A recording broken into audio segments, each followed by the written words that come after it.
Банани, јаболка, мандарини и останатото сезонско овошје од наодамна на роденденското меню во детската градинка Димче Мирчев.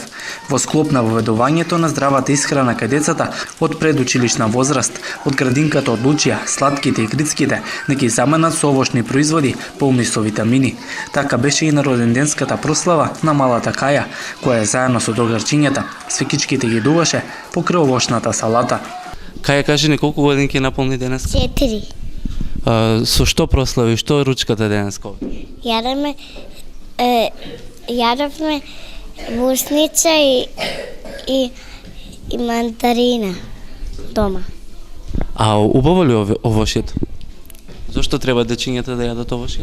Оти е здраво. А што сакаш ти за роден ден? Која е твојата желба? Мама и тато ќе ми купат од Скопје нешто за јадење. Здрава храна. Зошто треба да јадат децата здрава храна? За да бидат здрави. Која е твоето омилено овошје? Јаболко. Дома ручкав ја пире. Тука во градинка што ручкавте сега за роден ден? Јаболкце и Вкусно ли овошјето? да. Зошто треба децата да јадат овошје? Оти да бидеме здрави и силни.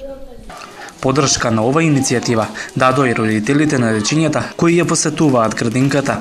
Презадоволна сум и голема благодарност најпрво до директорката и после до нашите две прекрасни учителки за максималната посветеност и мотивираност да се излезе во пресред нашите деца да се хранат здраво.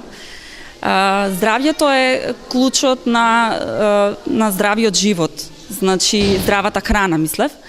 Во денешно време е многу тешко да се води грижа за здравјето.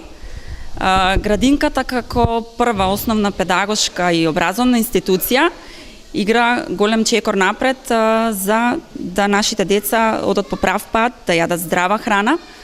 Ваквата акција поздрави и педијатрите. Витамините и минералите кои ги даваат овошјето и зеленчукот се клучни за детскиот развој и раст. Најдобра храна која што содржи доволна количина на витамини, минерали и антиоксиданси кои што ќе обезбедат нормален развој на едно дете, тоа е овошјето и зеленчукот. Значи во нив скоро се содржани сите витамини кои што се потребни за нормален раст на едно дете.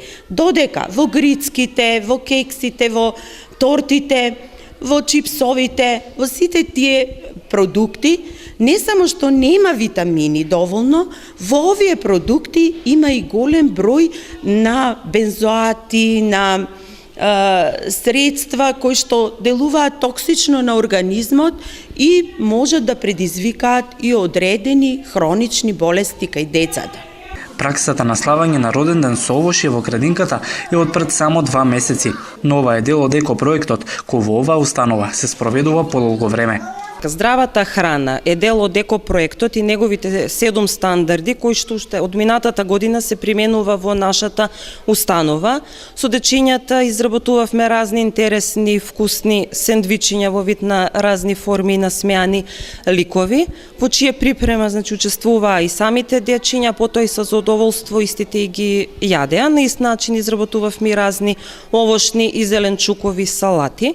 Таа традиција продолжува и станува наше секојдневие, проширена е и со елементи од проектот Градини во детските градинки, поддржан од Министерството за труд и социјална политика. А во рамките на тој проект во сите 6 објекти во установата, дел од дворните површини пренаменети се за зеленчукови градини. Во самата припрема на овие градини учествуваа и децата.